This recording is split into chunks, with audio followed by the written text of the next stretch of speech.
Hello, thank you for joining.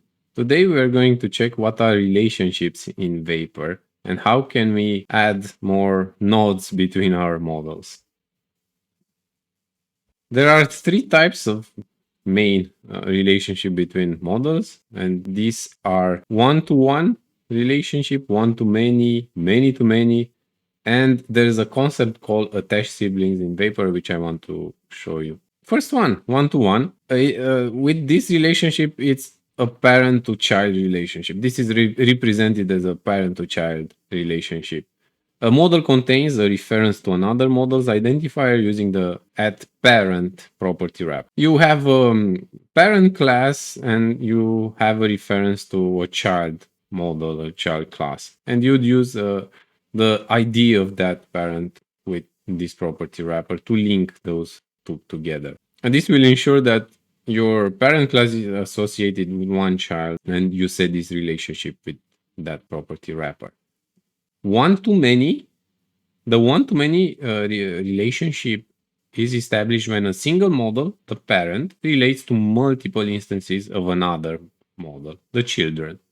You'd have in Fluent, the parent model uses the @children, which is a property wrapper, of course, to define this relationship. In the Vapor documentation, you have the example with a star and planet, and you'd have a planet which has one star, if you're looking inside our solar system. But one star can have multiple planets. The sun has multiple planets around it. Many-to-many relationship is something that involves two models together, and they have multiple associations with each other. In Fluent, we call this relationship with the property wrapper @siblings, which relies on a pivot table to connect those two models. If we take the Vapors documentation example with galaxy and planet, you have inside the galaxy multiple planets, and each planet can belong to multiple galaxies. And you'd have a galaxy planet pivot that facilitates the many-to-many relationship between those two entities. Attached siblings is specific to this many-to-many, and it's a method that you'd use for your, in our example, the galaxy.planets, you attach a planet on the database. You create an entry in the pivot table, effectively linking those two entities, galaxy and planet. And by leveraging these relationship types, Fluent allows you model to have complex data associations within your application. Now, nice part. Let's check how we can do that. Right, so I opened Xcode, and with the project that we had last time, where we created a controller, we have a way to manage our resources of type persons. We have one entity person, pretty standard, nothing fancy here, but we created fields, optional fields, enum values, and some timestamps, and also some Boolean flags. I would like to extend further the complexity of our data modeling and try the few classic relationships such as one-to-one, one-to-many, and many-to-many. And I'd imagine like a person has a passport. A person cannot have multiple passports, or like it would be illegal. And of course, a passport will belong to a single person. All right, so first relationship one-to-one. Let's create the passport entity and try to create some operations, a controller over this resource in Vapor. I will delete this legacy person because we don't need it anymore. And I think it would be best to group it inside this person's controller rather than creating a dedicated controller. If we feel the need at some point, of course, we can create a passport controller as well. But for the time being, let's work under this route collection. Okay, so let's create first. I'll do right click, new empty, passport. Let's delete this. I will import Fluent because this is the model that, like the way I can extend models and create them inside the Vapor project. And I will do a final class passport. Extends the model class, and here I will put uncheck sendable as I did for the persons.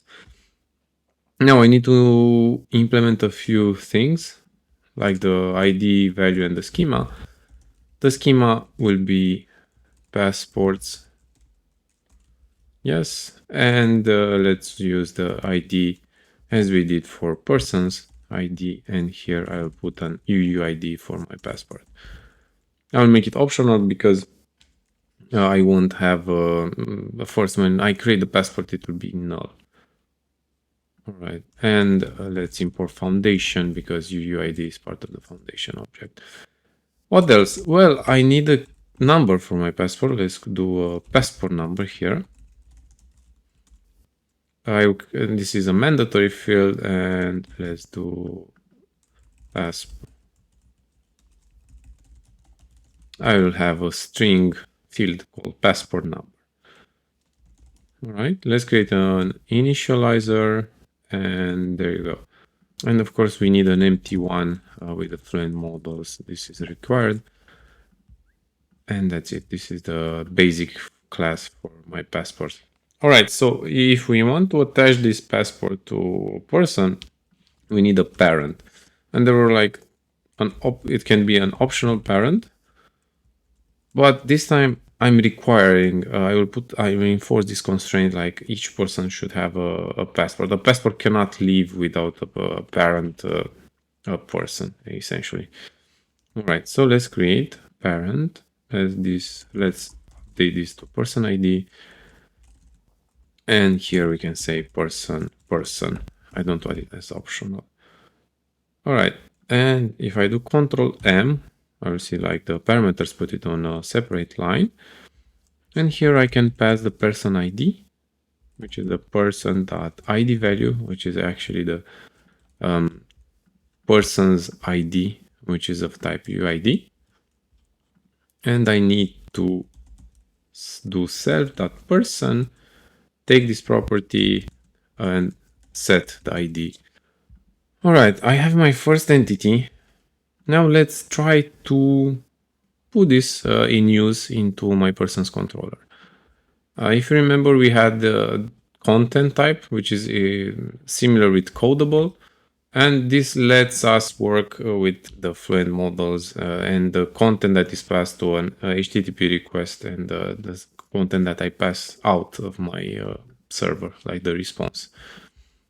And we'll probably need to have to create this kind of objects for my passport as well, which are the domain transfer objects. But first thing first, let's create a migration for our data of passports, which will be identical with what we did here for the person migration, where we migrated the database, we added the schema, and we provided some functionality for the revert where we delete like everything. And I'll follow the same pattern right here. Create passport migration. Let's delete this vapor. Okay, for vapor. Create passport migration. Let's do it async migration, so we get the async await. I think I need to import Fluent, not vapor. Yeah. And here I have two methods, the prepare and the revert methods. I will use this one. And it will be a throwing asynchronous function, database.schema. And here I will use passport.schema. And then I will use the constraints ID field. Let's put passport number here, which is a string and is required. What else do we have? Let's use the person ID as well. For that, I'm using field person ID. What kind of parameter it is a UUID. It's required. As I mentioned, I'm not having an optional parent. And here I'm putting down the references. It will be a person.schema, and the field from that person is called ID. It's explicit, and I don't want to forget this one, a unique, because I don't want to have duplicates or crazy behavior in Vapor here. And then don't forget to create the migration. All right, and if I want to use the revert, let's delete everything in case we have this database schema, the passport schema.delete. I'm not yet done with the migration. After you create a migration, you have to add it to this migrations array inside the configure function. And same with the person's controller, you need to put it here in the routes, as you can see here, to register the routes of your application. Good. Now let's go to the person's controller. I don't want to create any kind of new route. I want to pass the passport information into the post function when I create a person. I want to also use the read functions to update those methods so they can retrieve my passwords for that specific person. And like update, use the new passport that I'm passing, the new number or the new information for that passport to be passed here in the update function, and of course the delete method that would probably I will leave it alone because we are like fetching the deleted results. I don't see a problem if we keep it there. So I don't think this method we're going to touch this time, but the others for sure we're going to do. I don't like this sendable to each method. I think we can mark the structure as sendable and avoid this craziness. So I'm going to extend the sendable protocol here. I don't need to put add sendable to each method in particular. First thing first, let's go here to the create person function. And if you remember, we took the content out of the person request content right here. We made sure that the request content contains the name, because I think we're using this request content to update as well. But if you want to create different structures, you can do it, and you can like avoid the name, and it will automatically create an error for your request in case you omit that name, which is a required parameter. Then we kind of created the personal model, the entity that we're going to save in the database, and then we called save. Finally, we then mapped the model, like the Fluent model, the one that is like mapping the database entries into a response content, fetching the information and setting it to the parameters here. All right. If we want to take into account the passport, then we'll have to fetch it from the request to pass it as part of the request of the person, extract it in case it is, and then save it into our database. All right.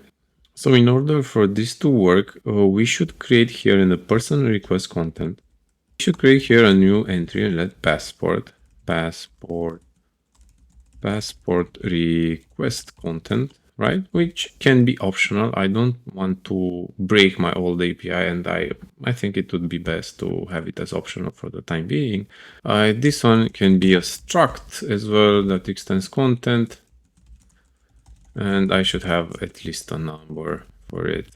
Like I'm having a look here at the passport. I see just the passport number added here too. All right, I would like to decouple the logic of creating a passport from the logic of creating an actual person. So I won't touch this constructor. I will leave it like this, but I would like to put it in a separate file so it's clear. I command X, command cat it, and I copy it here, paste it, import vapor for the content part. All right, and we also need a response content, and for that one it will be the same, but it will contain the identifier. So let's go ahead and create it. New empty file. Let's call this one response content, passport. Let's import vapor, and here I'll have the same structure, passport response content, but instead of just having the number, I will also have an ID, which will be mandatory. I think it's already included a UID, and I don't need to import the foundation. All right. And this should be all right. Let's command B to see if I don't have any kind of errors. Okay, cool. And it would be quite amazing to have the same approach is here in the person response content, where like I took as an initializer the actual database model, and I would like be able to create my properties here.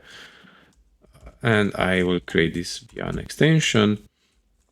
Let's do a failing initializer passport, which can be optional, and we'll see why. in a second. It can try.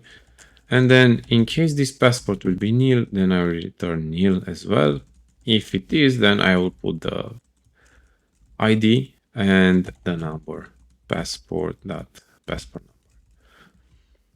I'm taking this because when I'm going to use the person's controller and take the information out of the request, this can be optional, as I mentioned previously. You see here in the person request content, it's optional, but in case it is, then I need the actual ID and the number. All right, so I have my convenience initializers, my DTOs. Now it's time to update the person's controller. First thing, we go back to the create person, and let's create. I'm going to use create. I'm going to use create on request to be sure it's created. And here I should be able to create my passport and attach it to the person's object. And we can take it from the request, passport request content, and get it from the request content.passport. We can create the object passport equal passport. And here I can see I'm having some parameters, and I can take this passport number from the request. But since this is optional, I will have to be sure that I have this passport content. All right. And the person ID, I'm already having the person, so I should be able to take it from here. It can throw person.require ID, and now I have the passport, which is the object that I need to save into the local database. And to save an object, we follow the same approach like this. Try await passport.create on request.database. All right. So in case the user will send the object of the passport, I will take that object, set the passport number, set the person ID, and save it into the database. But now I need to be here in the person response content. I'm not fetching it. I would like to send the information like the actual passport back to the user, like the one that he created, so it knows like it got saved into the database. And I can extend this constructor to pass also the passport here. Passport, I will default to nil, so I won't break the implementation. And here I can say self.passport. All right, so we forgot to add here in the person the actual passport. Okay, so for my entity, I can create here an optional child that will mark like, hey, this is a passport for my entity. And I can do optional child. And here I'm requiring to put the key path, and I will say person, and here is the passport. Here, as you can see, like it will search for me the right key path, which will point to the passport's relationship with the person. So that's why I'm putting here person, and here I'm putting passport. And that's the only thing I need to do in this class. And let's go back, and here I can go to self passport. I can say my passport response content, and I'm passing the passport right there.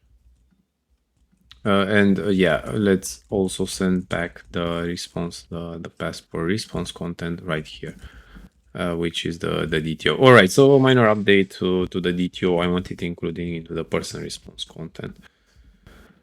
Cool. Right. Let's go back to the person's controller. And here, after I created the person, I also need to pass the passport, right? And I would like to, I don't have access because this is a part of an inner function, and I could like extract it and so on, but I want it to be fetched from the database, so it's fresh. And here I can say person dot dollar passport dot get, and I need to pass the database, which is part of the request. and this is await. Okay, so I have a way to create a person and also pass the password. The things that I updated were like I put it here, create instead of update, because I'm actually creating a person. In case I have a passport object as part of the request, then I will create the passport entity, the passport Fluent module right here. I take the number, I put the ID of the person, and this one is not passed as part of the request, but I know it from here, from the person that I just created into the database, okay?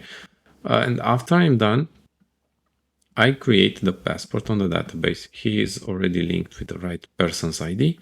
And finally, I return to the caller, the person, and there and here I am fetching the passport from the local database. All right, cool. So let's try to see if it's working. All right, I don't have a running directory. Let's solve this issue right now. I'm going to show in Finder. Let's create here a working directory. And as part of the working directory, I'm going to touch and create a git keep file over here. Okay, so it won't be omitted from the pushes and from the repository. And I go edit scheme, and as part of the use custom directory, let's use this one, choose, close, and so on. Should be working fine now. Let's run the project. I'm going to open Postman. I see here some migrations happening, passport migration and so on. If I go get, it works. Let's create a person, post. I'll dump here name Pierre, I color black, and the passport this one. I'm going to put post. Okay, and put here persons. All right, so I created the person. I see, let's make this a bit bigger. I see here the passport has been created. I have the number right here, and I also have an ID of the passport. If I'm going to fetch the person, it will be omitted because I haven't created the logic to send back the passport, but I'm happy that it got like created. And let's see if it works if I'm creating a second person here and I don't pass any kind of passport. Okay, it worked. I don't see in the response like the object of the passport, so it's fine. It's working fine. I would like to do a small refactor here and extract this logic into a separate method. Let's create this logic, this function, create passport if needed. And what do we need here? We need the request content, passport. Let's put request content, which is a passport request content. We will also need the person and the request itself. Okay, and this one should be async throws. Let's put a guard here. Let's get passport request. This can be optional. I don't need here the request because I'm having as a parameter. And this is a guard, right? Else return. And here, let's take this out. Sorry. Request content.number and take here the parameters and finally save this request. And here, let's create passport if needed. It would be as part of the request content dot passport person. We have it here. So we need person to fetch the ID and the request, which is the request. And don't forget, we need to try await to call this one. Okay, cool. I like this refactor. Good. That was one thing, the create, the post. So whenever we create a person, but let's also modify these two methods, the read one, so it can get and they can get us the passport object from the database. All right, here I'm fetching the persons. I'm including the ones that were deleted, and then I map them to a response content as well right here. We'll have to iterate through each person, and for each person, we need to fetch that passport. Let's do results, person response content this time. Let's allocate an empty array here, And for each persons, let's do for person in persons. What do we need here? Let's fetch the passport. Wait, person dot passport dot get on request dot database. I'm having the passport object. Now I need to map this object into the response content. And this one is response content. You see it here. And I have person and passport. I fetch the passport and I have the person from the for loop. And everything needs to be appended to the final results array. Append response content. All right. After I'm done iterating through everything, let's return the results right here. Okay. Pretty straightforward, nothing complicated. We get first the persons, then for each person we take the passport from the database within this function, then we create the response content and append it to the results, which we finally send them at the end of the function. For the get person, there will be just one call, this one. Let's copy it from here. I have the passport, and if you remember, we changed this method to also take care of the passport, so everything should be right. Let's rerun the server and see if it's working. Creating a post, I see here the passport. Now, if I do get persons, I have the passport here, and if I'm taking the ID of these persons and slash it here, I can see it fetches the passport as well. All right, cool. Now, some tricky part is with the update, because when we update some information, we didn't take into account the passport. So we need to update. So it would be good to allow users to update also the content of the passport. And let's jump here. How we handle the logic was, hey, I get a request in case I have a name in part of the request, then put that value inside the object. Here's the object entity. In case I have eye colors or some other parameters, we need to set it here. And that's like what we need to do also for our passport. So after we perform the final call, let's also update the passport if it's needed. Okay. So passport request content. Let's find out if this request content is part of the request content.passport. If we have some kind of a passport request content, then we have two possibilities. One, nobody created any kind of passport for this person, so we have to create a new passport. Or it's already created, the passport is part of the person, but we need to update some specific fields for that passport. Okay, so let's fetch first. Let passport equals try await person dot passport dot get on request dot database. I have the passport. This thing is optional, you see here. So I need to unwrap it. All right, now I'm in the path where somebody created the passport. It's already part of the person. I just need to update the passport number here. I do passport.passport number and I set this part, and then I don't forget to update passport update on request database here. Else, there's no passport here, but frankly, we lucky for us, we created the method create passport if needed. We just call it and wait for the result to finish. All right, passport request content is this variable, and person should be the one that I'm setting here. All right, try await. And the request is the request that is initially sent. All right, so this is the logic to update the passport. And then the person will be updated as well. And the passport is being already updated. Let's also decouple this function into a separate one. Let's put it, let's create here a private function, update passport if needed, similar as we did for the create one. I'm going to put here a guard instead of a if let else return here this I'm going to put a space. What do we need here? So we see a request content, which can be optional, right? I'm having a need for the person object and as well for the request.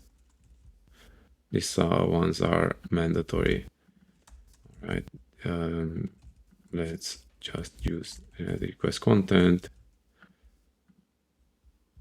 This is async throws. All right, if I'm having a passport, request content, and here is the request content, right? And I'm going to call it here update passport if needed, request content passport, person, and request. Okay. And this is try await because it's async and can throw. All right, and that's the update function. We can also delete here the passport, but we're already like deleting, marking as a person deleted. I don't want to create more complexity here. I think it's enough for our logic. I'm going to relaunch the server, Command R, and let's try our new methods and see if they work. Okay, I have here some logic. Let's create this person post. Because I'm saving into memory, it's fine because we iterate and create more complexity. But as the database gets more stable, we can move it to a file so we don't create each time we launch the server a new object for the database. So I have a person, I have a passport. I would like to update the passport number. Let's put here 0045 and also John Doe to change the name. I'm using a put here, and I need to copy the ID of the persons and do person/ID put. And it didn't work because we forgot to return the passport in the update function. Let's stop again. Go back to update. Here we should return the passport, but the question is which passport, because we don't have it. It's good to take the persons, get the passport, and do reload here. I would like to fetch from the database the passport of the person because we were performing here the update, and the object that is created here might not have the passport attached to it, the updated value. So I prefer to do a reload here.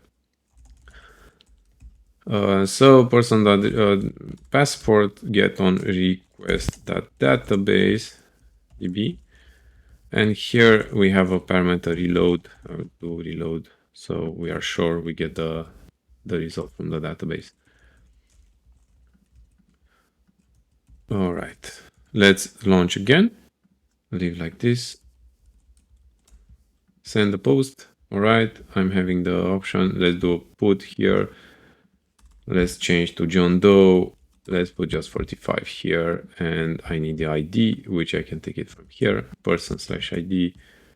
Boom, and I've been successfully updating the fields. I have the John Doe here, and I change the value, and here I can place whatever I want. It will update the passport entity and send it back here through this method. All right, this was the one-to-one relationship.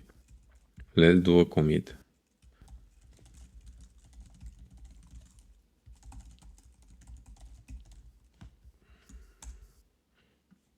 Okay, I committed the changes. Let's also push the changes. Let's stop the server. And now let's focus on a one-to-many relationship. And for a one-to-many relationship, let's imagine we can think about the persons having a diary or something like that, and it can track feelings and so on. Or we can think about like a mood log for that person, essentially.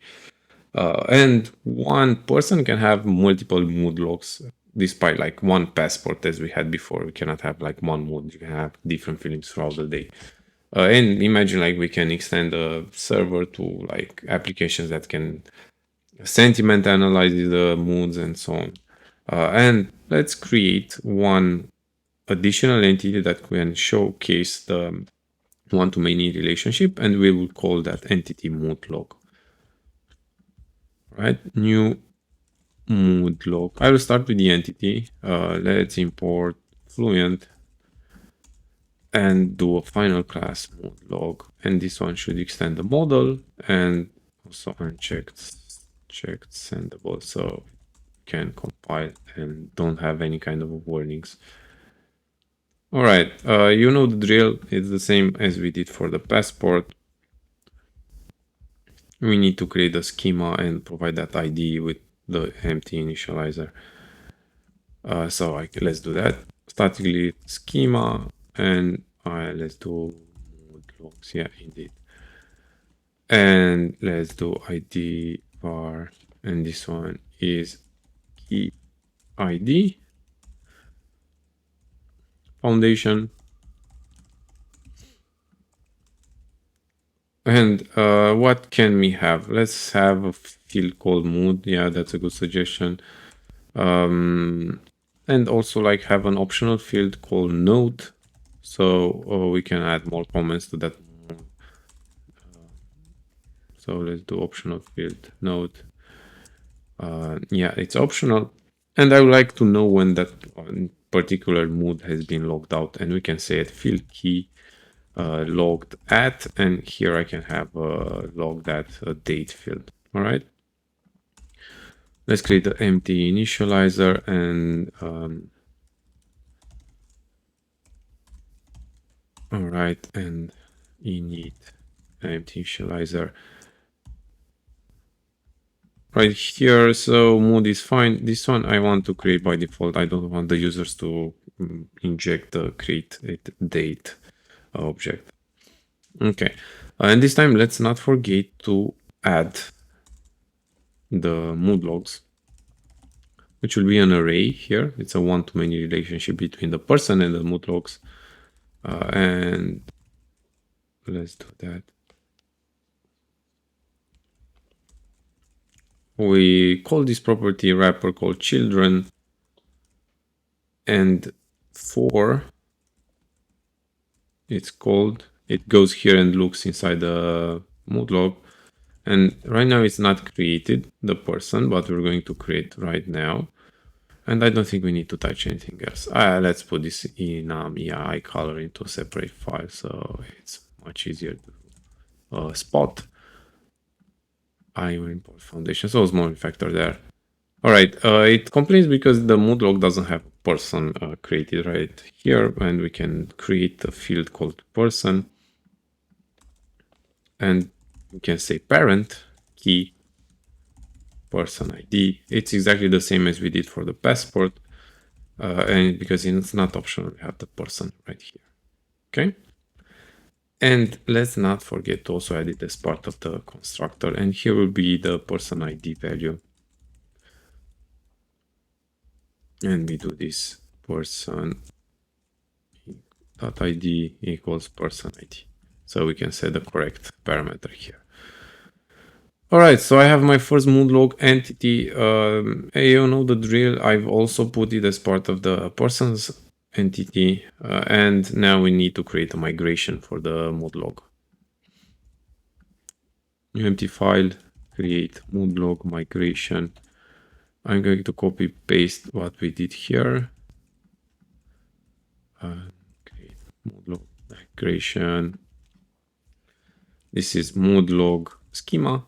And what fields do we have here? I can use this function and of Xcode and look over here. Well, I have the mood, which is a string when it's required.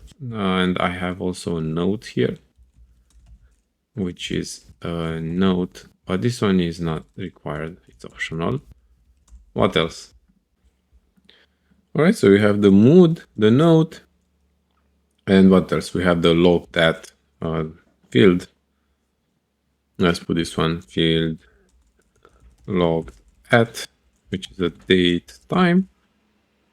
I'll put it required. Well, don't worry, because we're providing the default parameter here. Okay, mood node, person ID, and yeah, let's not forget the person ID, which is a reference to the person schema, exactly the same as we did with passport. And let's not put the unique. All right, good. And let's don't forget here, instead of passport schema, to put the mood log schema.delete.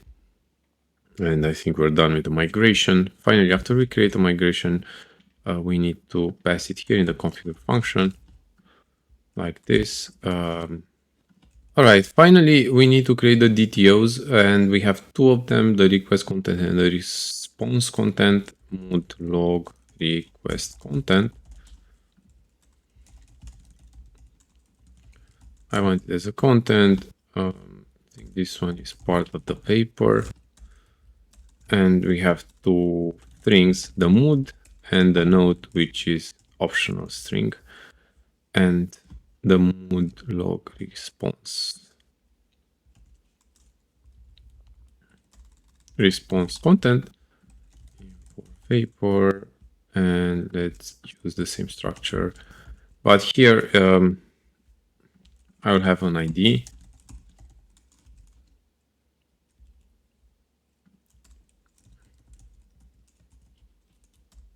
Response content here. Let's put here the default. And I would also want to create in a similar way as we did here with the passport and the persons.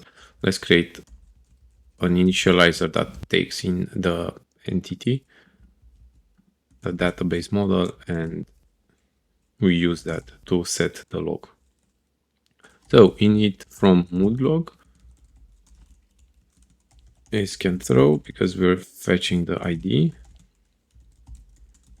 Require ID mood log dot mood, and here the node equals mood log dot node. Okay, cool. So we're done with the DTOs.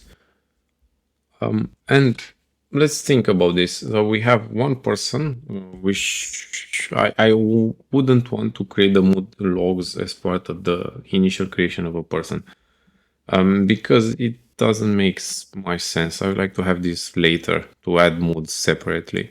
And we can create a separate controller to add moods, but those moods need to be attached to a person. So we need to change essentially this method here in the person's controller that can allow us to create moods. I would like to introduce a new route, and we can group it as part of a person. And when I do person/ID of the person that I want to create the mood on /mood logs, and then I can pass the actual mood log information.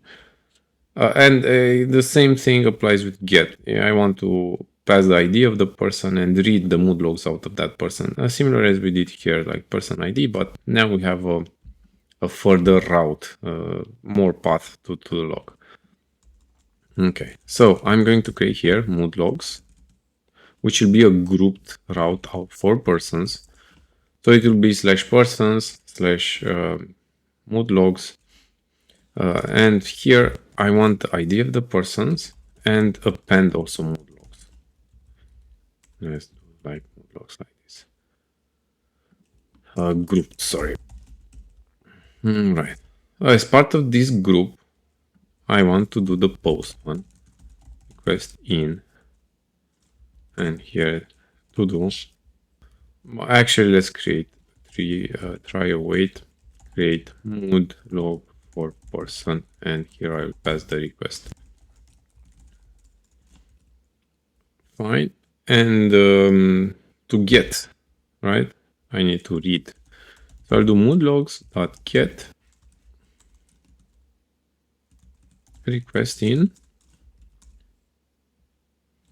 try await, get mood logs for person, request. Okay, these methods are not yet created, but we're going to create them right now. So create passport. Let's create here, create mood log.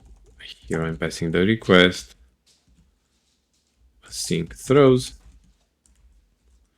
All right, so we need to first fetch the person ID which is a UID, and request parameters.getID.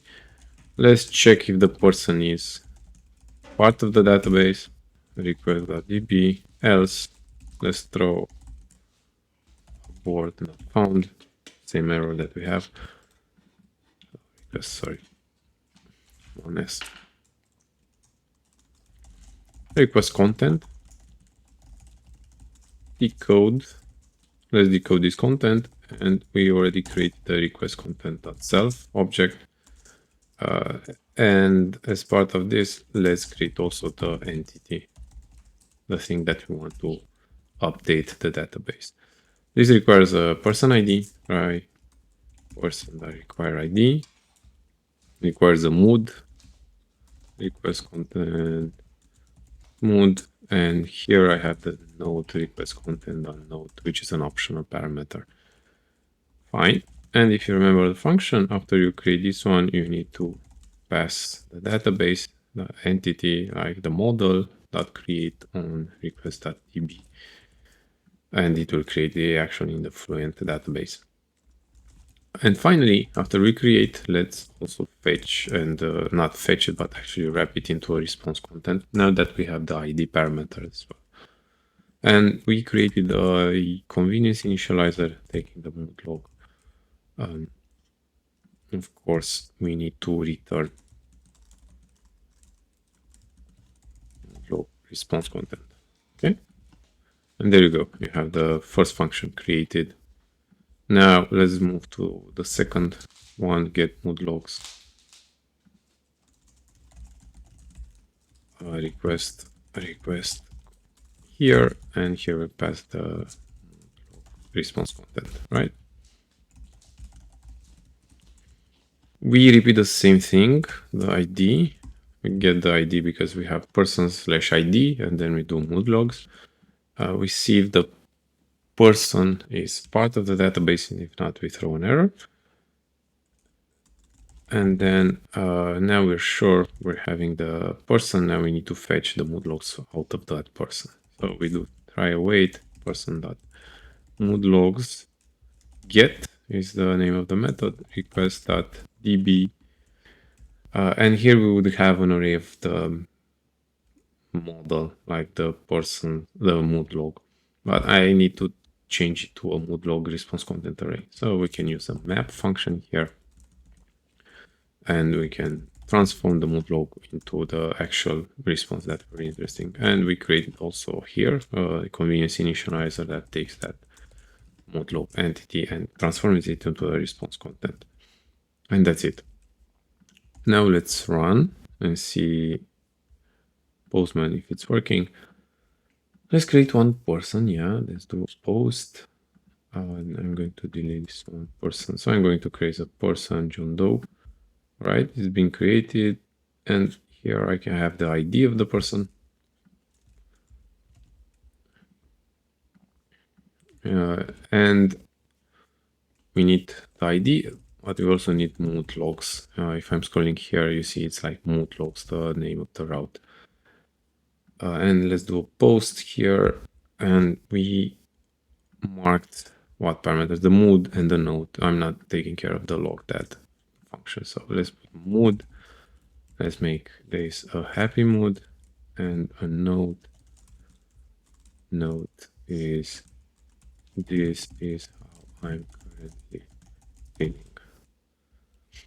Okay. I'm doing a post. I see like the mood has been created, which is super nice. Let's create a second mood. Let's do this one as sad. And I see like I have two moods attached to that person. All right. And if I want to fetch the moods, let's do a get. And here I see I'm coming, I'm receiving an array of moods. How cool is that? Nice.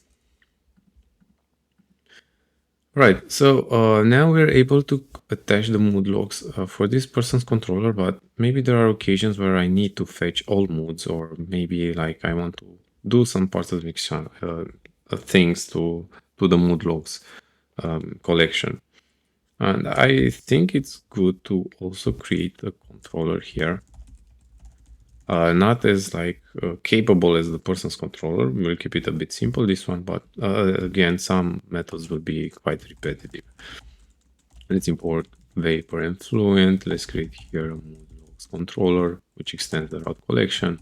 Make sure those are sendable. And here I'm required to implement the boot functions. Let's create the routes grouped mood logs. So this time I'm not going to put person/ID of the person and mood logs. Now I'm having like the name of the API, the server/mood logs, and here I have access for my methods. I will do just a few of them. The create one, I will still want to create mood logs attached to the person. So it makes more sense to have person/ID/mood logs post. But maybe I want to read them separately. So I can do mood logs get request in, and let's create here some functions. Try await, and you can say get all moods request. Let's copy here this one and this. Let's do also here get. And now here I would like to pass the ID of the request and get mood log, just one mood log. Don't mind the errors because the methods are not yet created. This one should be a put and have the ID. Update mood log, and this one should be a delete. And of course, it should take the ID of the mood log and delete mood log. Okay, let's create an extension. Mood logs controller. Let's put a mark here for the read part. Right. So we have get all moods, which is a function. It takes the request and should retain what? Like all moods should have an array of mood log response content. Mood log response content. And those are everything is async throws. And it will be the same as we did for the persons. Try await mood log query on request.db.all. And now let's create a map mood log in. So we get the entities object, and I want to return a mood response content out of that.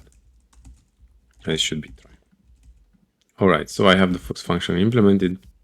Of course, this might introduce some vulnerabilities because you can now let users fetch all moods out of the database, and some of the moods are not specific to that user, but for our sake of exercise, we'll to get this implemented this way. And the mood log is a separate content. Here I need ID, UID, and this can be taken from the parameters of the request. ID, let's extract the mood log from the database. Log.find, right? I need ID, and the database is the request.db. Else, let's throw an abort. So abort, that mood log was not found. All right. And finally, let's map the mood log response content to the mood log that we have here. So we take this mood log from the database and we pass it as a response content. And now we're done with the read. Let's do quickly the update. I'm going to create a separate extension here. That extension mood logs controller. And let's take this update log function. Asynchronous. This should return a mood log response content. This one is a request. We need to take the mood log out of the request. Like take the ID, then fetch it from the database. In case we find it, then here we need to set the values. And I remember I created here in the person's controller helper, like this one, private extension person, which takes a value. This value is generic, like it can be whatever. But I don't like this. I mean, it was all right for person, but if I want to use different models to have the same function, it won't work because it's like having the concrete model here, person. So let's create something similar, but let's extract this method to and put it to the model object. And this should work. Extension model, which is the Fluent kit. Right. I will create a separate part. Set value will be the same, but here I would like to be the cell phone. Like as part of the model, I would like to set so we don't care like which model. If I'm a person, a passport, or whatever, I can do that. I'm going to create a utils folder, paste here, and say model plus extensions. Let's import Fluent. Fluent, right? Yeah, Fluent. Let's import Fluent, and this should be all right. Person's controller should be able to work with that generic method, so nothing changed here. And the set type color, because it's specific to persons, I will keep it here. All right, so in this way, I can do the same setters. But first, let's take the request content out of the request.content, decode, right? And here I need to decode this request.content.self. And now I have the mood log right here from the database, and I can set value request content.mood to the mood property. And I can do set value request content.node to the node property, of course, node property. Now, after the properties have been saved, now I do an update on request.eb and await, of course. And need to send a mood log response content back here. And because we created a condition initializer, we can directly call it. And I'm done with the update function. And finally, I have the delete function, which I will do the same dance. I will create an extension here. A private extension, mood logs controller. And let's copy the one from the passport, from the person, sorry, the person's controller. Of course, we can create something generic. Probably do that next time. Here I'm putting the mood log find. Mood log. No. Delete mood log. Right? And that got working the mood log. And build succeeded. All right. And finally, we need to register this new route. As you can see, this can be easily transformed as a generic function. I'll do that probably next time. Here are the migration for the routes. You need to go here and create another registration to the mood logs controller. All right, this should work. Now let's try the new methods and see if they are working. Let's create a person first.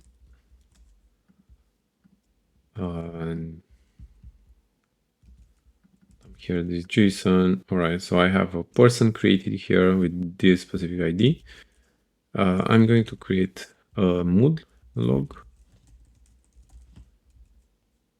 So I'm going to create a mood logs, and here you can see it's like create mood log for person. I'm calling that method. I need mood happy. I won't put any notes to this one. Let's create another one, joyful, and here I put a note, these feelings. Okay, one thing I would like also to get the parameter, the additional parameter, the one that can give me the log that information, and I can return it here as part of the response. Yeah, it's a date. Self dot okay, mood log dot log, and now I probably see here the date, the log that I'll try later. But anyways, so we have two mood logs.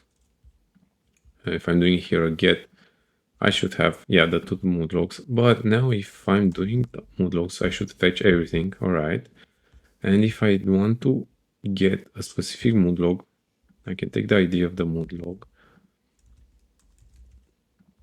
Okay, it's working fine. And I have two more methods to check. Let's update this one, joyful2, joyful yesterday's feelings. Okay, so it updated my method, but I want also to delete this mood log. And it got deleted. If I'm doing a get mood logs, right, so it got deleted. It's working fine. Let's also see if this log that parameter will be sent really quick. And you see here, we now have logged that parameter here as part of the response, which you can see like, and you can do something in the client side with it. All right, that was one-to-many. Next, we're going to see the many-to-many relationship, and then we can conclude many-to-many relationship. And we can think about a language entity, like a person speaks multiple languages or can speak multiple languages, but a language can be spoken by multiple persons. So I would want to introduce this entity inside our Vapor application. Okay, but before I'm going to do that, I see like we have some repetitive code such as this delete function. As I can see right here is exactly the same as we have for mood logs controller, for example. And I mean, if you're going to introduce a new controller for languages, it will get repeated every time. Of course, we can extend this logic more, like use more generics and find a way that we can create some CRUD methods, CRUD operations directly on the entities, on the Fluent models. But for the sake of the series, I think it's enough to just do some small refactoring. And if you want to do it at home, just feel free to do it. I think it'd be good if you also want to share this with the others. All right, so yeah, let's start with that delete function and see how can we refactor it a bit and make it generic so we can use in every controller that we create from now on, and update the existing ones with that method. All right, so we have here model.plus extensions. Let's create a new file, route collection plus extensions. And let's put it in the utils function. And I will, okay, I am going to create here a tab. And let's check the delete function. Okay. Let's import Vapor and create an extension of a route collection, delete. And here, let's create delete, just the name of the model. And what do we need here? We need a request, that's all right. And we'll see if we need something else. We can leave the ID here, the parameter, but I think we can make it injectable ID param name. We can have it as a string, and we can give it a default value to ID. We can also update the ID here, but for the time being, let's leave it like this. And what do we need? We need to find the person by the ID, right? On the request, otherwise throw not found. And if we find it, then we can delete it. Now I would like this person to be generic. So let's create here M model. This is part of import Fluent. And it's asking that generic parameter M is not used in the function signature. Yeah, we need to have it as part of the function, but let's do it like that. Here I have an error. Instance method requires that MID conforms to lossless string convertible. All right, we can place this constraint right here where model.id value is lossless string convertible. The next error is saying that, all right, this ID value is not expected to be UID. That's okay, I guess, because we might want to work with some other values, but we don't need to do that. So we can do let object. Here I can say model.find ID on request, and here I can say object.delete. And let's place here type m.type. All right, and I think we can go further and put this into a generic function as well, like find by ID function. Let's do that. Find by ID, where like here I can pass the model. And what do I need to return? Like the same thing, but not an HTTP status, but okay, let's return this one. But here I can return a model for it, like return the model from here. Okay, and then I can put this line of code right here. Okay, I also need a request as an input. The param name, and we can take it from here. All right. Yeah, and we can put this thing, the guardlet object. It finds, like, it searches within the database, find like the object that has the ID that we passed on the request databases. Otherwise, if that object is not found, throws an error. Okay, and if we find it, we can return it. All right, so now we can use in separate function this find by ID. I saw it used quite a lot. And we can delete right here. And instead of doing the same thing right here, we can say object await, and here we can say find by ID. Okay, we can pass here the param name, and the request is the same, right? So if we find the object, then we can delete it with this function, and if it succeeds, then it returns no content. All right, so I have two methods here. Now let's go and simplify the collections with that in mind. Let's go to the persons controller. I will delete this function. And here we can say try await, delete. Delete, this is the person itself, and request is the same. Okay.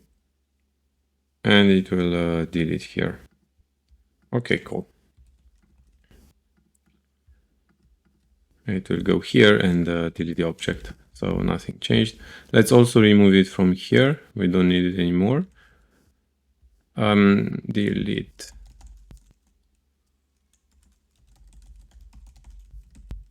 All right. So we're going to delete the mood log. And let's also use the find by ID, which we created. Let's see what methods are using that function. This one person, all right, it doesn't use. Okay, this one I see here. It fetches the person, but I think we can say let person try await. Find by ID here, request, and we need to specify the type of the parameters so it knows.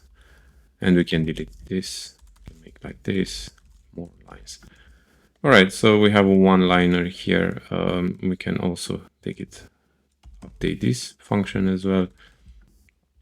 Right, which this one is again repetitive. Here we update the person, we take the person like that. Request content should be fine, and that's it. And let's go here to the mood logs controller. And here I see that I'm using the same thing, lead mood log. This is a mood log, and we can say find by ID request try await, and we can delete this.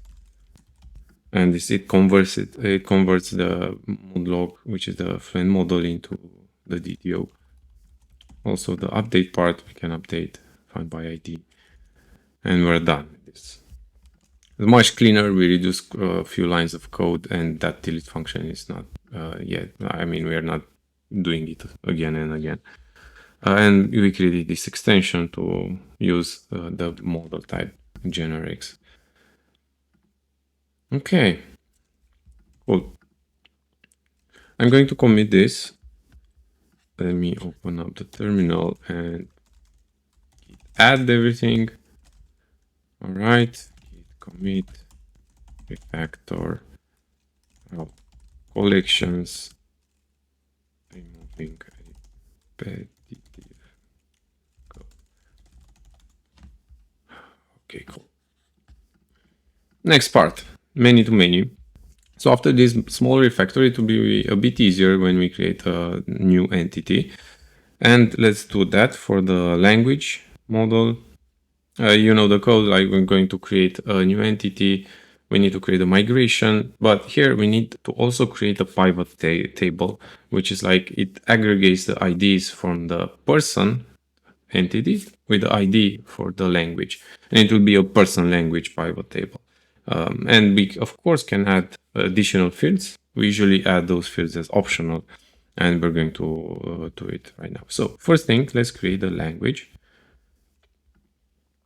New empty file, language. Sorry, let's put it here.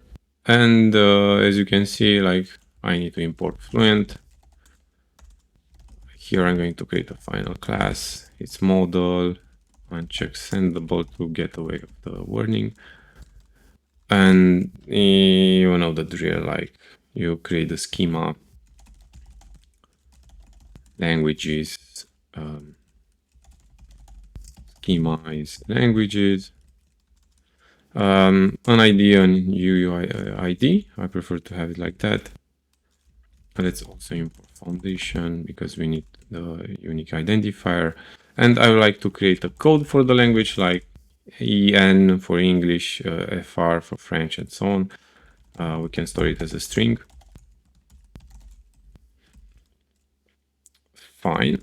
And let's do the initializer. I mean, code. And this is the init. We don't need to pass the UID there. Fine. Right. So we created the language. What we need to do is to next create the person language. Let's create this part as well, the pivot. I'm going new person language. Import Fluent, import foundation.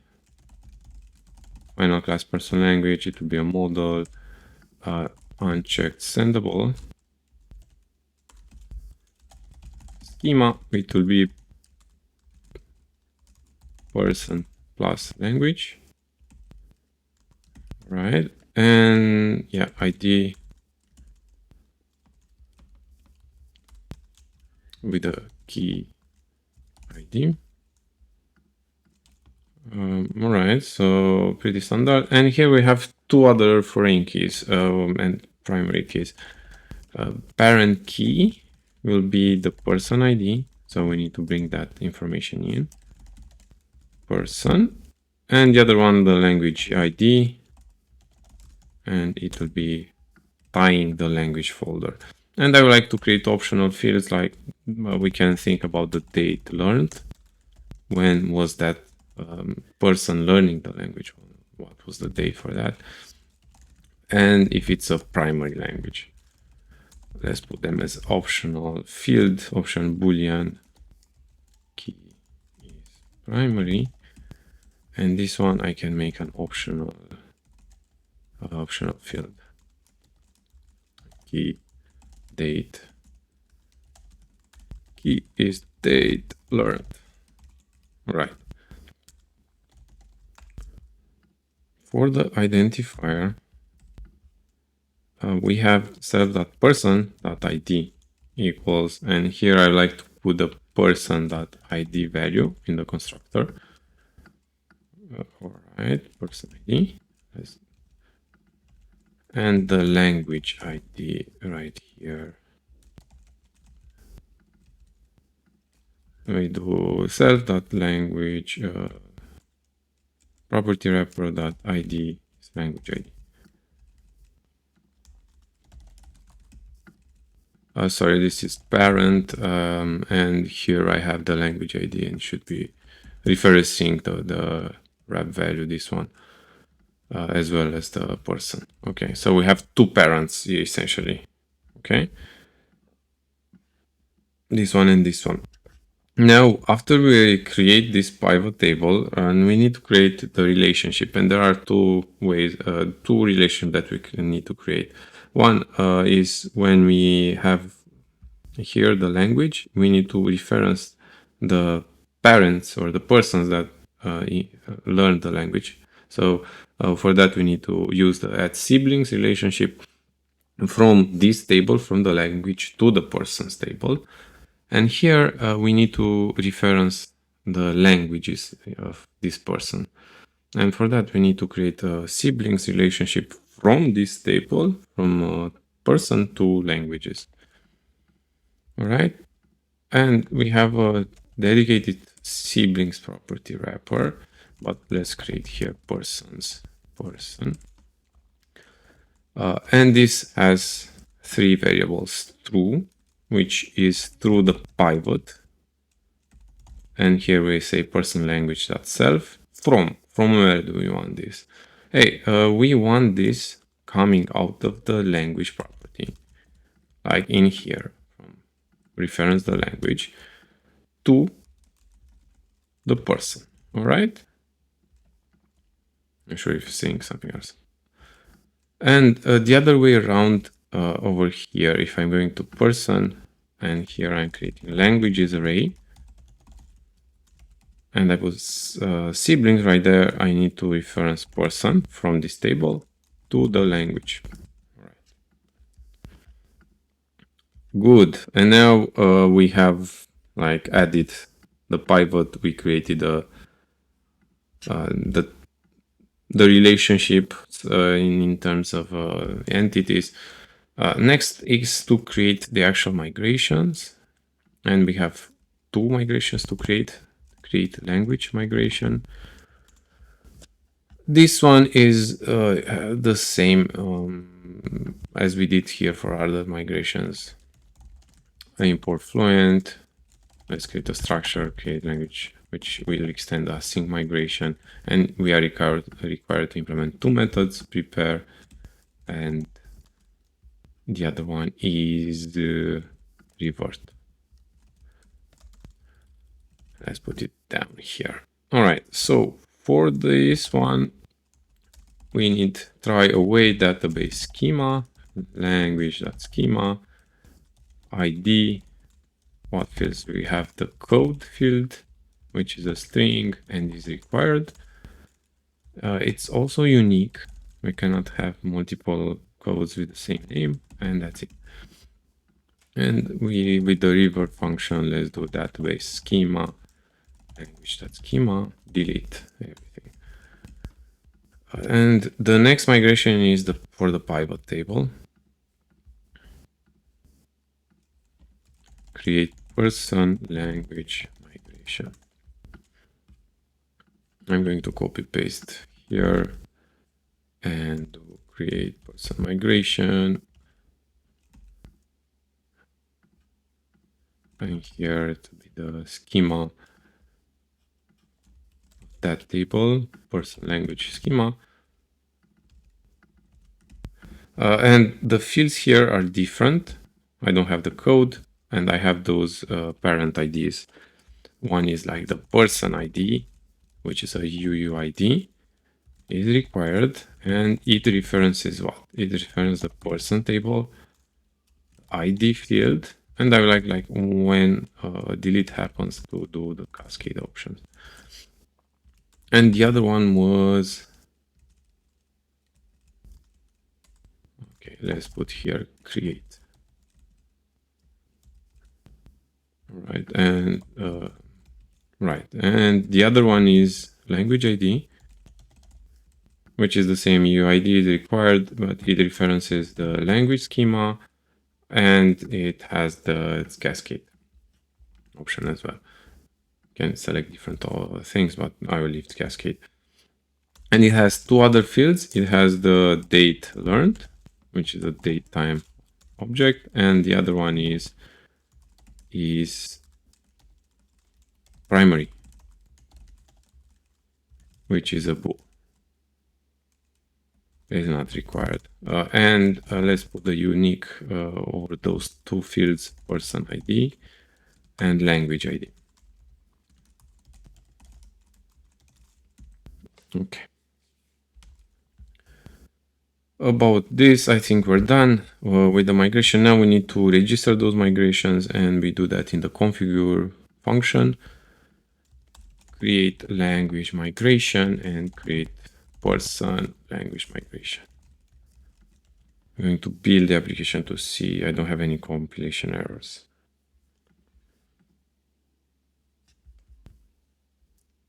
Okay, build succeeded. Everything is looking good. Now for the next part, let's jump and create a small controller for the languages. Do the CRUD operation for it, so we are sure like it's working and we added correctly the methods there. I'm going to languages controller, going to create here. It will be the same, like we need to import Vapor Fluent and put here languages controller. We need to implement the boot function. And here I can say let languages, let's put them under grouped and say languages. So if I'm going to the URL endpoint /languages, I'm now able to create my methods here, create, read, update, and delete. For the delete, we have one that we factor, so we can say languages delete. Let's use the ID, and here request in, try, await, delete, type, like language.self, request. All right, so we have one method. Let's do the create one. I'll do it over a private extension, languages controller. And right here, we need create language, need a request, sync throws, and we need to return something like DTO, language response content. And here we need to take the request content, which will be try, request, content, decode, if you remember. And here I need to do like the language request content here, request content. Okay, cool. Let's create first the request content DTO. Let's import Vapor. It will be a simple structure, language, which extends the content and has the code as a property. We pass just the code here in our case. And the other DTO, language response content. This has, in addition, as you know, from the other DTOs, we should have the UUID.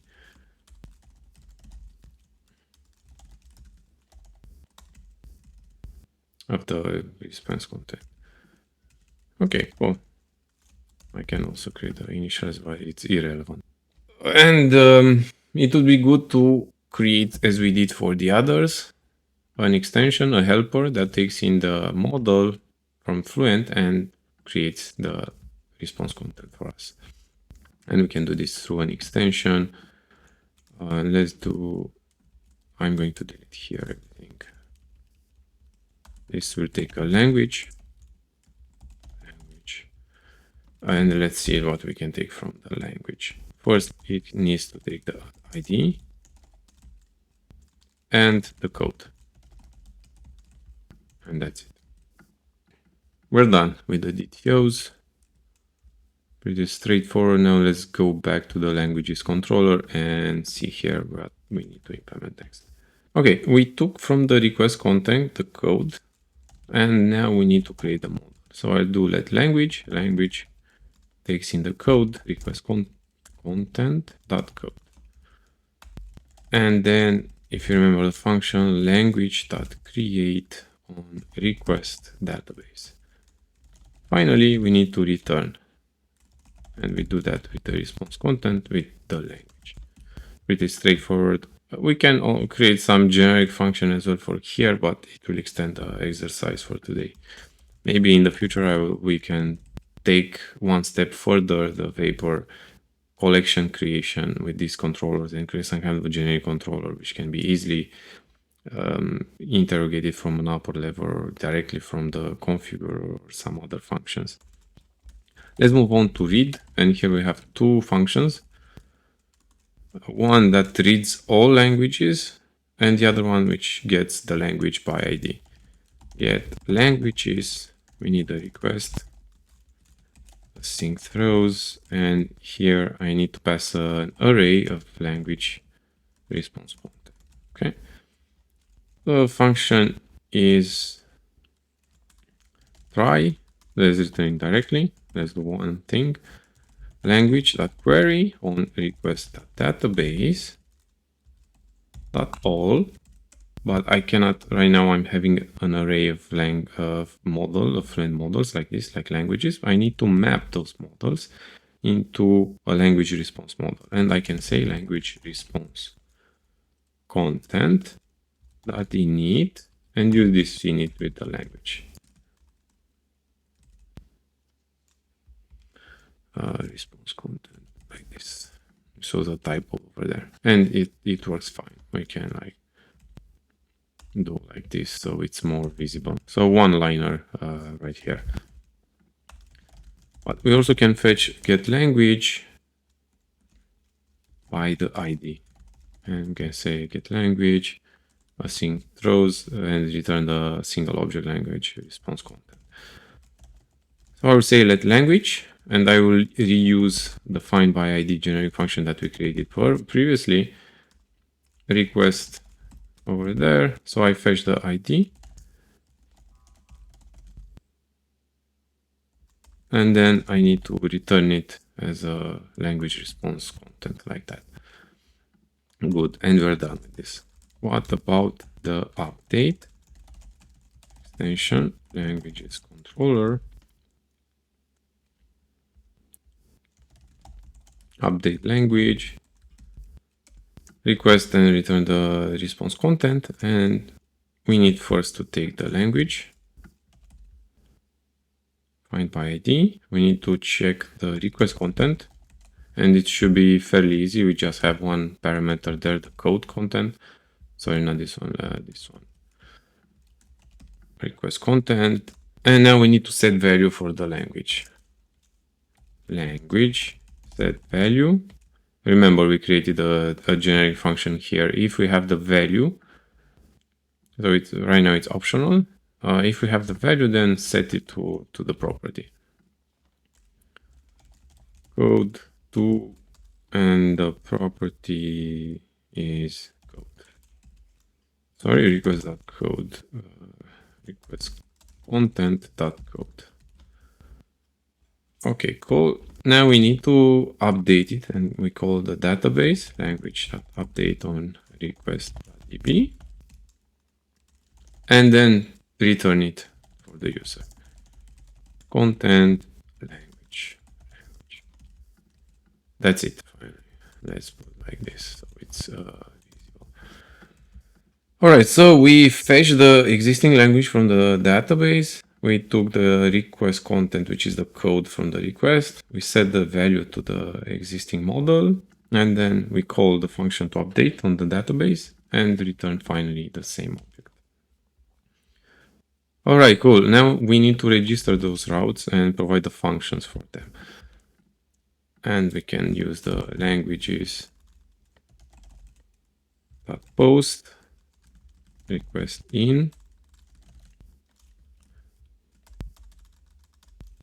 And here we have create language request, and we're done. Try await languages that get, and we have two types of get, one that fetches everything. Try await get languages request, but we also have a get by ID, and here we're using this parameter ID, and it should be get language. Finally, let's implement the update function. Update. Let's use a put here. We also need the ID because we need to update that object. Request in. Try await. Update language request. And we're done with the controller. Let's not forget to register it here. Try up collection languages controller. I will build it up to see if it's working and try real quickly to add. Okay, let's check. Okay, it works. I'm going to use code and say en languages here. Get, okay, it's empty, so it's working. I created one. Let's do a second one. If I'm sending again, all right, the unique constraint, it's working. Let's do a get over the languages. Okay, I have them right here. Let's do the get by ID. All right, it's working fine. Let's delete this one. Okay, no content. If I do get not found, and if I do get languages, it's not there anymore. And let's do finally an update. We need languages /id. Let's put this as a put, and the code I will put it to the. Okay, seems to be working. Cool, finally. So we created the controller, it works fine. Now let's commit everything and move to our second step.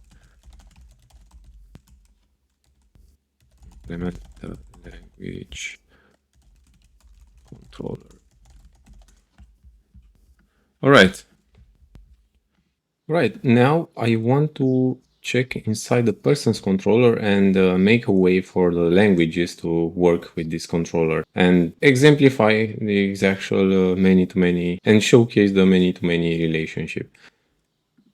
Well, let's create first the languages here. I will put it under persons, grouped ID. And here I can say, yeah, languages. So when a person goes to the IP, the address, the server URL /persons /ID of the person, then it can use the languages. I imagined 3 ways we can work in our example with languages. First one, I would like a person to be able to create a language through here through a post request. Then to get the person's languages, the spoken languages by the person, and also to provide a way to delete a language for a person. Okay, so let's start with the create function.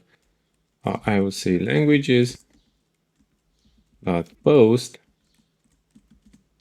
request in, and now we need to create a method right here. Let's say try await, learn language, request, and we pass the request.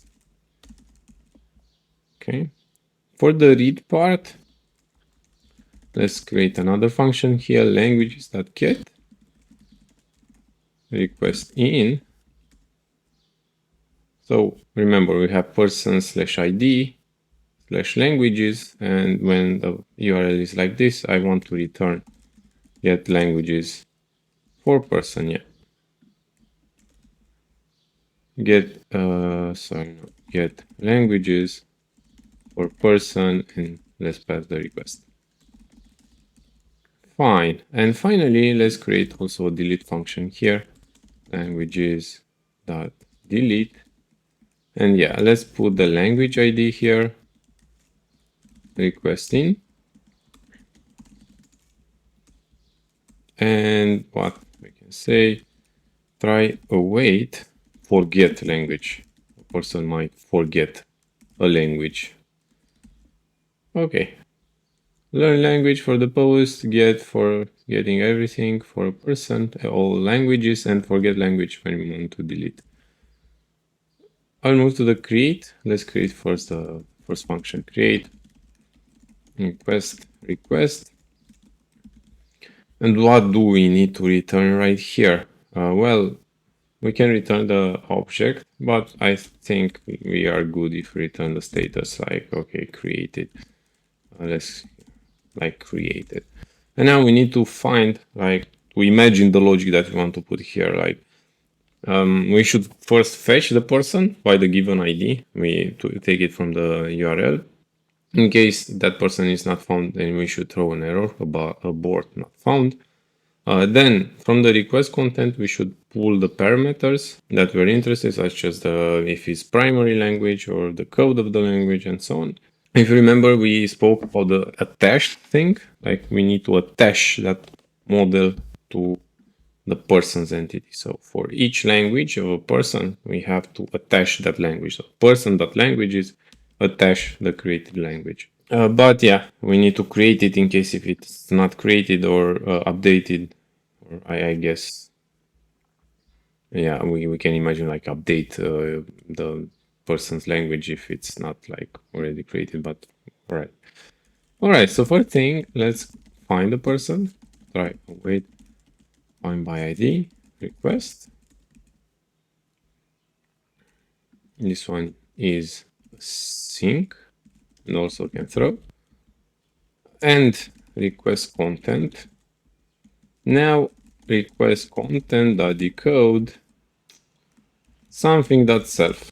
We have the same logic. So we need to create our own DTOs for this situation. Or we can name them person language request content or person language response content. Return something. Okay, so let's start creating our DTOs. I'll do new empty file, person language request content, import vapor, and now we make the person language request content. I implement the content protocol, and we have two things here: code, which is a mandatory string, and is primary. But this field being optional, we can move it and make it optional here, but I don't want to have three cases here, like optional, false, and true. I would like to, in case it's missing from the request, then we should put it to false. And for that, we can implement an initializer. This one, init from decoder, as it generated for me the constructor and assigning the keys, the properties here. But here, I just want to change and say decode if present. In case it's not present, I'm doing the nil coalescing operator, I'm putting it to false. And we're good with this one. Okay, now let's go back here and say, let's decode the person request content, person language request content dot self. Let's create language. Let language equals. Here we have two cases. If the language is already being created, like maybe some other person created the language, we should fetch it. We need to fetch it. In case it's not, we should create it. So it's something like, let's see, something like if let language try await language.query on request database, and we can say here, you can use a filter. You can use it by code, by language code. Check if they are equal and request content.code. Right.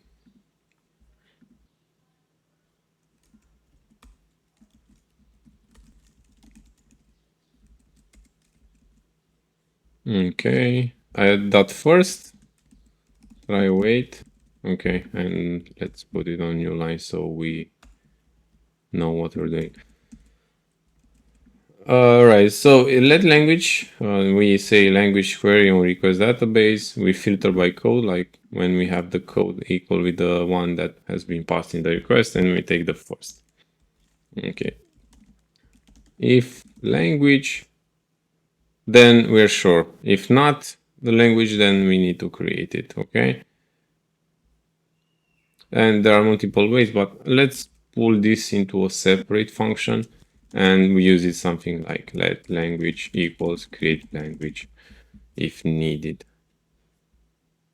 We can pull it into a separate function and say try await create language if needed.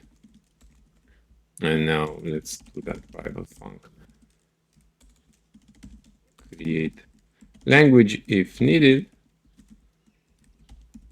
And let's say if let, let's use here if let. This should return me language Fluent model, and you can it's a sync, and also we can throw. It's complaining that it cannot find the request, so let's pass here the request, but also we need to pass the request content, and we're good. If we have it, then return it. Otherwise, we need to create it, and we do it like this, like the normal approach. Language, and here, since it's a simple parameter code, so request content dot code over here, try await language dot create on request dot db, return language. All right, cool. So let's pass here the parameters, request content, and let's put them on new lines. All right, so I took the person, I found the person, then I found the request content from the post parameters. Now we need to attach this new language. So we create it or we fetched it from the local database, but now we need to create it. And we can say person.$languages. And you see here it's giving me the siblings property. Attach, basically. Attach what? The language on what? On the database. This can throw and can be a try await. And that's perfectly fine, but I think it would be better to also check if that language is already attached. Maybe someone attached it before, or we have to handle some kind of an error on the server and the person retried on the client side, and now we have two requests trying to do the same thing.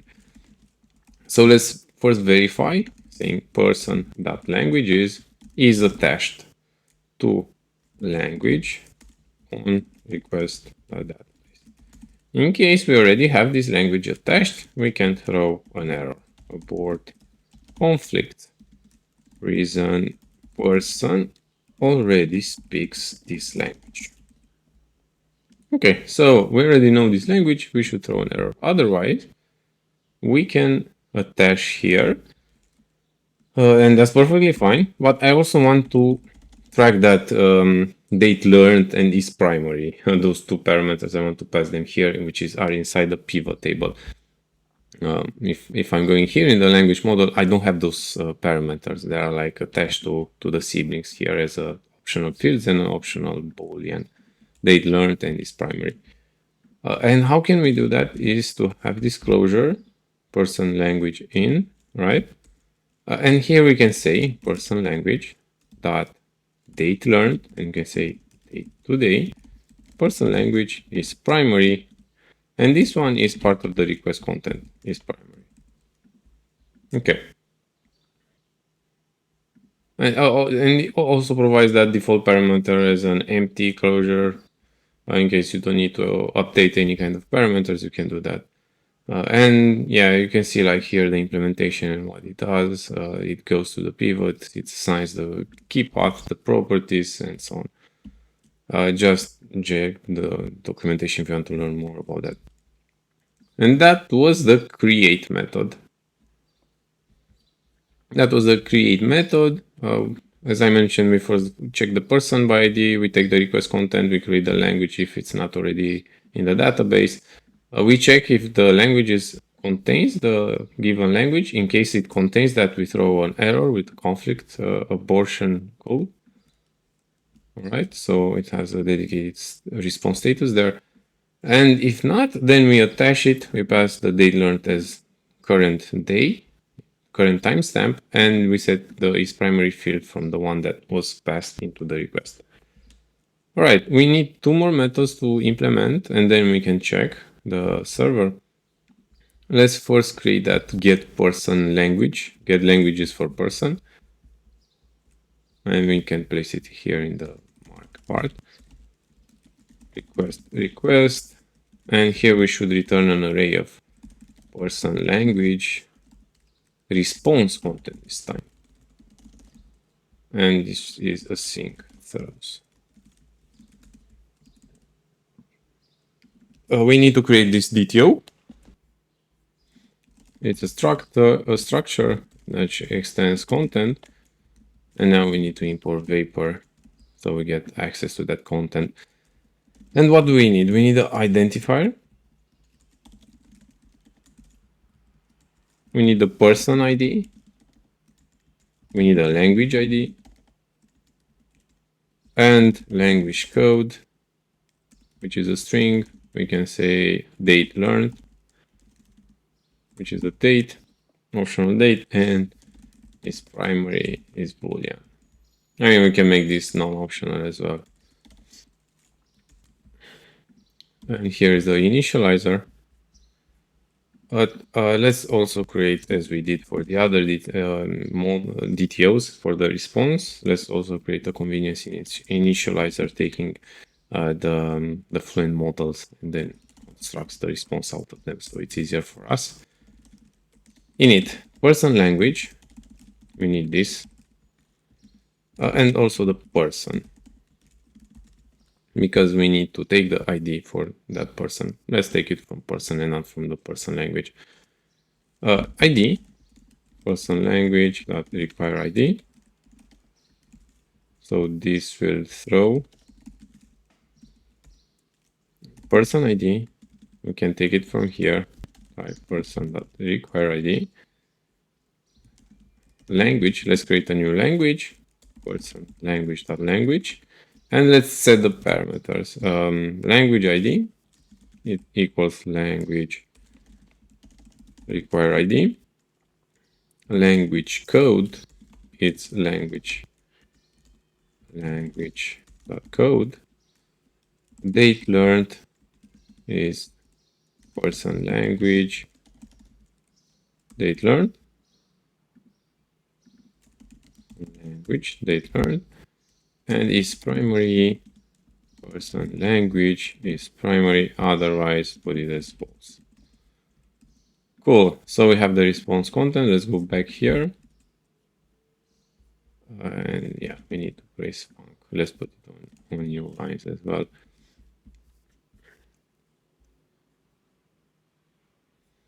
So what we need here, we have the same approach. We take the person by ID. Then for the person, we need to find those languages, and we can filter them by the person ID this time. And we can do person try await find by ID request. Then let person languages try await person language query on request.database, and we can see filter here. Person.id is equal to what? To the person.require ID.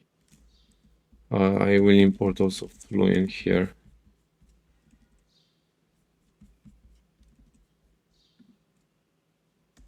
With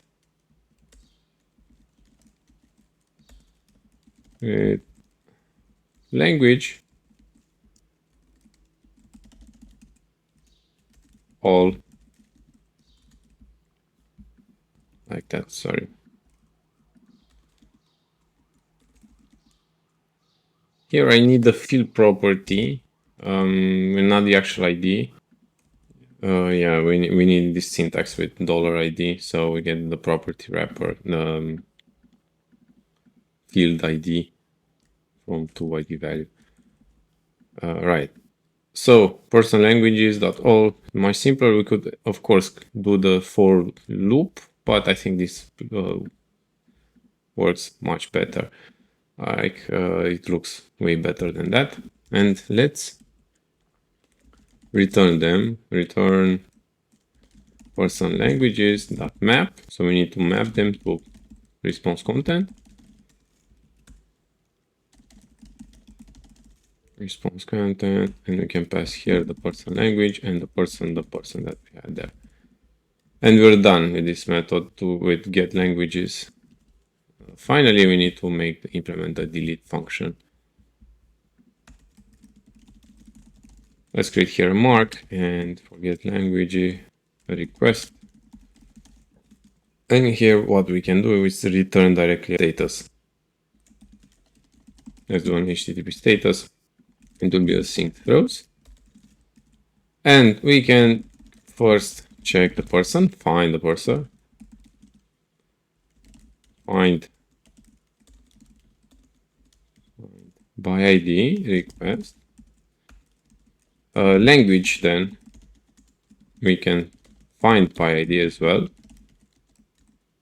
If you look here at the path, we have two IDs. We have one, the person's ID, like this ID, and then we have the ID of the language, which we want to delete. So we need to be careful a bit because this generic that we created has a default value of ID. So we need to pass the other ID parameter here, ID param name, language ID. All right, now we know the person, we know the language. We can detach it. I don't want to delete the actual language, but let's detach it. It calls this function from Vapor, and it will like detach an array of models from this model. You can also pass an array here, like multiple languages, of course.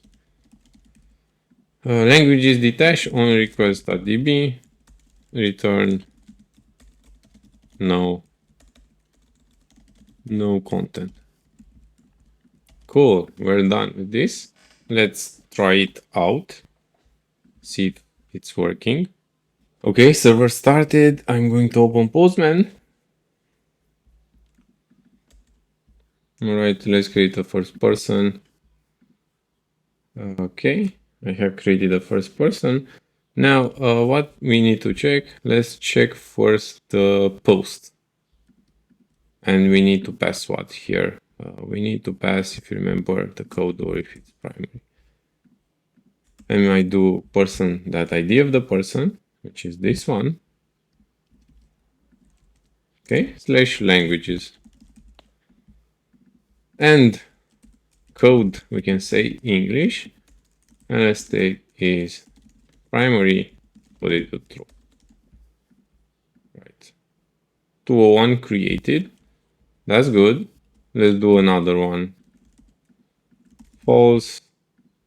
I also want to omit.